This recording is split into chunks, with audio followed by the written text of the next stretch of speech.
Good morning students. आज हम अपनी फिजिक्स की ऑनलाइन क्लास में आपको बीएससी सेकेंड ईयर के स्टूडेंट्स के लिए conduction by drift in intrinsic semiconductor topic लेके आए हैं, जो कि electronics and solid state devices book का है। इससे पहले हमने इंट्रिंसिक सेमीकंडक्टर की प्रॉपर्टीज के बारे में पढ़ा और अब जो ये वाला टॉपिक है इसमें हम पढ़ने वाले हैं कि जो एक्सट्रिंसिक सेमीकंडक्टर्स है। अब एक्सट्रिंसिक हमने उसकी प्रॉपर्टी पढ़ी थी कि एन टाइप और पी टाइप दो तरीके के होते हैं, तो इनमें कंडक्शन किस तरीके से होगा। अब देखिए कि जब भी हम किसी भी एक्सट्रिंसिक सेमीकंडक्टर पर कोई एक्सटर्नल इलेक्ट्रिक फील्ड लगाते हैं तो उसमें दो तरीके से करंट प्रोड्यूस हो सकती है। ठीक है, अब इसमें हमारे पास हमें पता है एक्सट्रिंसिक में फ्री चार्ज कैरियर कौन कौन है, इलेक्ट्रॉन और होल है। तो दो तरीके से इसमें करंट फ्लो हो सकती है। पहला जो तरीका है वो है ड्रिफ्ट करंट। ड्रिफ्ट करंट क्या होता है कि जो एक्सटर्नल फील्ड हमने लगाया है तो उसकी वजह से क्या होगा, पॉजिटिव और नेगेटिव जो चार्जेस है वो अपोजिट डायरेक्शन में मूव करेंगे। ठीक है, तो जो उस वजह से जो करंट प्रोड्यूस होती है वो कहलाती है ड्रिफ्ट करंट। फिर आती है दूसरी करंट, डिफ्यूजन करंट। अब डिफ्यूजन करंट क्या होती है कि जो हमने एक कंडक्टर लिया है, सेमीकंडक्टर लिया है, अगर मान लीजिए उसमें जो चार्ज कैरियर्स की डेंसिटी है उसमें फर्क है, यानी कि उनकी कंसंट्रेशन में फर्क है, कहीं पर चार्ज कैरियर ज्यादा है कहीं पर कम है, तो अगर उनकी जो कंसंट्रेशन है उसमें डिफरेंस है तो इसकी वजह से क्या होगा कि जो फ्री चार्ज कैरियर हैं वो हाई कंसंट्रेशन से लोअर कंसंट्रेशन की तरफ वो मूव करते हैं और वो डिफ्यूजन कहलाता है। तो इस डिफ्यूजन की कारण जो करंट प्रोड्यूस होती है उसको हम डिफ्यूजन करंट कहते हैं। अब हमारा जो इस वाले लेक्चर में यानी आज के प्रेजेंट के लेक्चर में जो हमारा मेन कंसर्न है वो है ड्रिफ्ट करंट पर, और जो नेक्स्ट लेक्चर हमारा होगा वो होगा डिफ्यूजन करंट पर।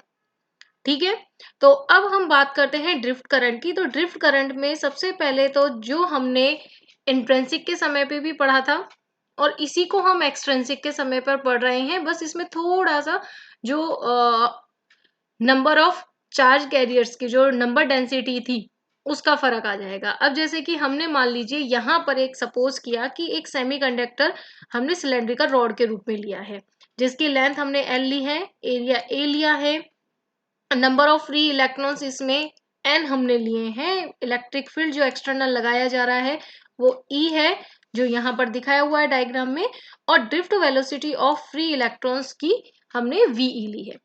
ये हमारी गिवन प्रॉपर्टीज हैं।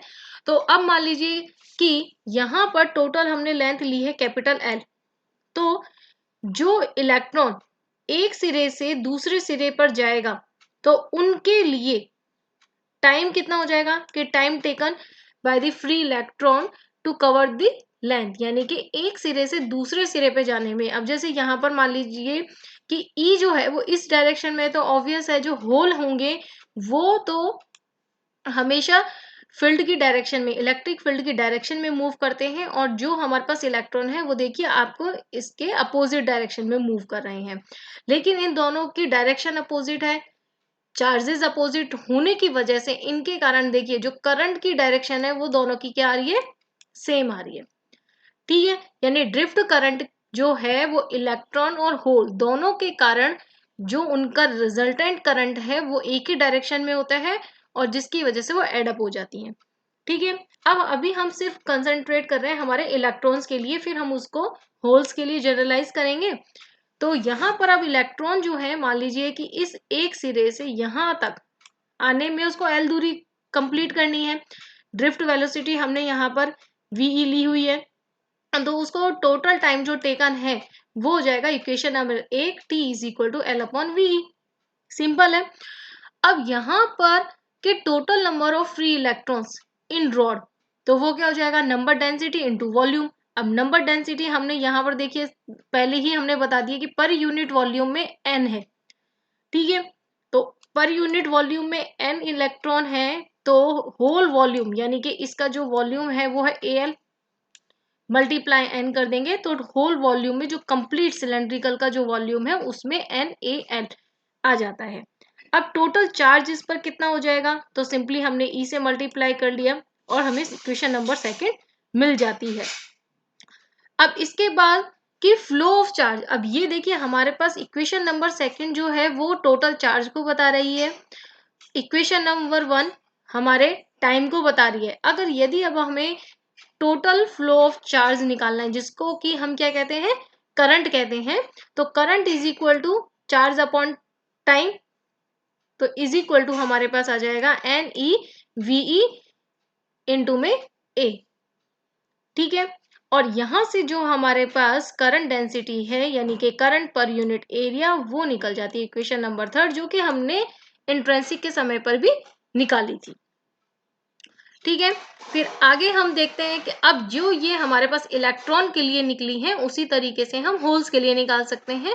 तो उसी की सिमिलर फॉर्म में हमने यहाँ पर इक्वेशन नंबर 4 जो है वो होल्स के लिए लिख ली है, और टोटल जो हमारे पास करंट डेंसिटी है वो इक्वेशन नंबर 5 दोनों को एडअप कर देते हैं तो उससे हमारे पास निकल जाती है। यहाँ पर देखिए ई कॉमन टर्म है, n v e plus p v h, तो यहाँ पर वी जो है वो ड्रिफ्ट वेलोसिटी ऑफ इलेक्ट्रॉन है और VH जो है वो ड्रिफ्ट वेलोसिटी ऑफ होल है। ठीक है, तो यहाँ पर देखिए अब ड्रिफ्ट वेलोसिटी की हमने डेफिनेशन पहले पढ़ी हुई है कि ड्रिफ्ट वेलोसिटी एक्सटर्नल जो इलेक्ट्रिक फील्ड है उसके प्रोपोर्शनल होती है, और जो प्रोपोर्शनलिटी कांस्टेंट हम लेते हैं वो लेते हैं मोबिलिटी। तो यहाँ पर हमने इलेक्ट्रॉन और होल दोनों के लिए ये इक्वेशन लिखी है, म्यू ई और म्यू एच जो है mobility of electron and hole है। अब इनकी वैल्यूज को जब हम मोबिलिटी की फॉर्म में जब हम करंट डेंसिटी को लिखते हैं तो इस तरीके से हमारे पास आ जाती है। अब कंडक्टिविटी की डेफिनेशन हमें पता है कि पर यूनिट इलेक्ट्रिक फील्ड जो करंट डेंसिटी है वो कंडक्टिविटी कहलाती है, यानी कि J अपॉन E। तो जब हम इक्वेशन नंबर 6 में E से डिवाइड करते हैं तो हमें कंडक्टिविटी मिल जाती है, and the resistivity is the reciprocal of the conductivity, यानी कंडक्टिविटी को अगर हम रेसिप्रोकल यानी उसको व्युत्क्रम कर देते हैं तो हमें रेजिस्टिविटी मिल जाती है, प्रतिरोधकता मिल जाती है। तो यहां से हमारे पे इक्वेशन नंबर जो 8 है वो रेजिस्टिविटी को बता रही है, इक्वेशन नंबर 7 कंडक्टिविटी को बता रही है। अब ये यहाँ तक हमारी बात हुई है जर्नल की, अभी हमें नहीं पता कि हमने कोई भी ना तो एन सेमीकंडक्टर की बात की है ना ही पी सेमीकंडक्टर की बात की है। अब हम इन चीजों को हम एक पर्टिकुलर के लिए बात करेंगे।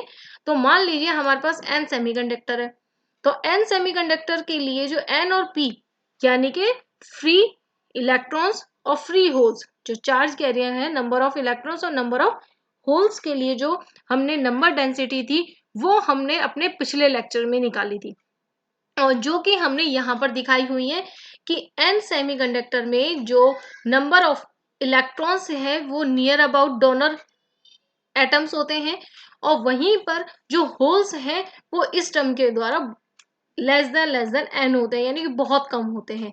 अब इन दोनों वैल्यूज को जब हम कंडक्टिविटी के फॉर्म में रखेंगे तो यहाँ पर देखिए अगर हम एन डी को कॉमन लेते हैं तो ये जो टर्म है ये बहुत लेस देन 1 आ जाती है, जिसकी वजह से हम इसे नेग्लेक्ट कर सकते हैं, और sigma n is equal to हमारे पास आ जाएगा ई एन डी म्यू ई।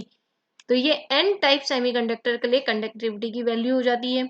अब इसी तरीके से हम पी सेमीकंडक्टर के लिए बात करें तो पी सेमीकंडक्टर में जो होल्स और इलेक्ट्रॉन के लिए जो चार्ज कैरियर है, पॉजिटिव और नेगेटिव चार्ज कैरियर है, उनके लिए जो कंडीशन है वो हमने यहाँ पर इस वैल्यू से निकाली हुई है, जो हमारे पिछले लेक्चर में आपने पढ़ा होगा, अपने हाथ से डिराइव किया होगा, तो वो वैल्यूज हमने यहाँ से ली हैं। और इन वैल्यूज को जब P और N की वैल्यूज को जब हम यहाँ रखते हैं तो हमारे पास Na को कॉमन लेने के बाद ये वैल्यू बहुत कम हो जाती है, और जिसकी वजह से P सेमीकंडक्टर के लिए जो कंडक्टिविटी की वैल्यू है वो E म्यू एच के बराबर हो जाती है, यानी electron of charge number of acceptor atoms into mobility of holes के मल्टीप्लाई के बराबर। ठीक है, तो यहाँ पर जो ये हमने डेरिवेशन किया है सिंपल है, आप पहले सेमीकंडक्टर जो इंट्रिंसिक सेमीकंडक्टर है उसके लिए भी कर चुके हो, तो उसी को ही हमने थोड़ा आगे उसको एक्सटेंड किया है एक्सट्रिंसिक के लिए। तो ज्यादा डिफिकल्ट नहीं है, आप एक बार अपने हाथ से करके देखेंगे तो आपको इजीली समझ में आ जाएगा। So thank you.